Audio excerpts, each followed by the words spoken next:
Il est 12h27. Dominique Strauss-Kahn sort de l'un des 3 ascenseurs du Sofitel.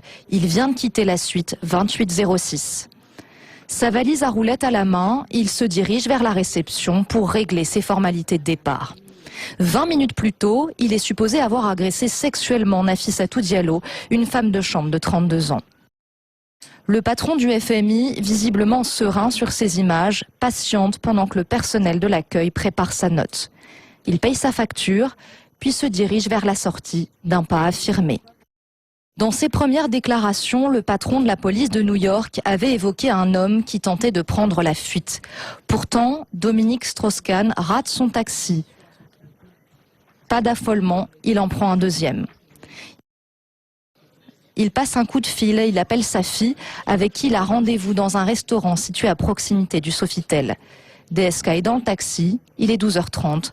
Son départ de l'hôtel a duré 2 minutes 55.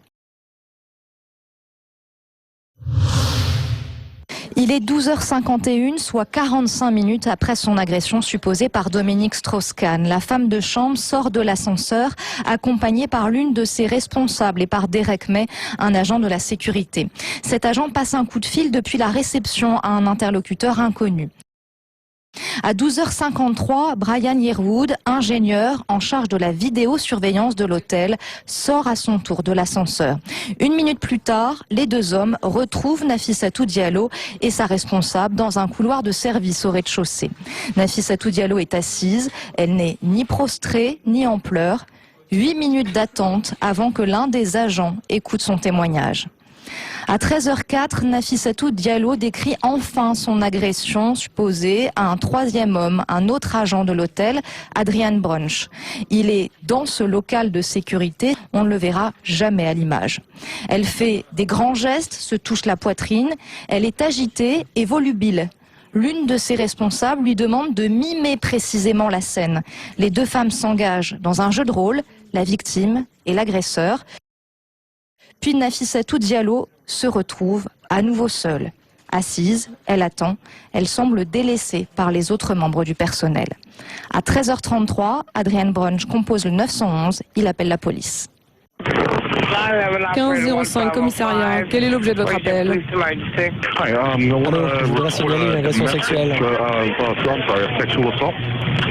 Et qui est le plaignant?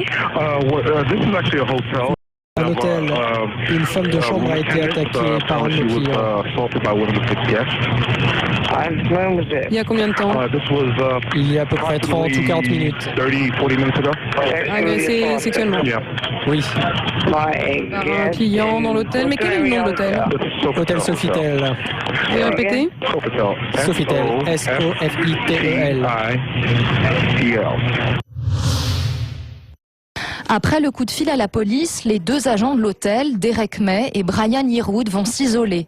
On les retrouve dans un autre local où ils sont seuls, sans témoin. Ils se parlent, puis soudainement explosent de joie. Ils se frappent dans les mains et s'enlacent. Derek May réalise quelques pas de danse. Un journaliste américain avait évoqué une danse de la joie de 3 minutes. La direction du Sofitel avait rectifié le tir, précisant que cette séquence durait 8 secondes. Cette scène dure en réalité montre en main 12 secondes. Que célèbrent exactement ces 2 agents? La direction de l'hôtel évoque une joie liée à l'annonce d'un résultat sportif. Pourtant, aucune grande compétition sportive ne s'est terminée.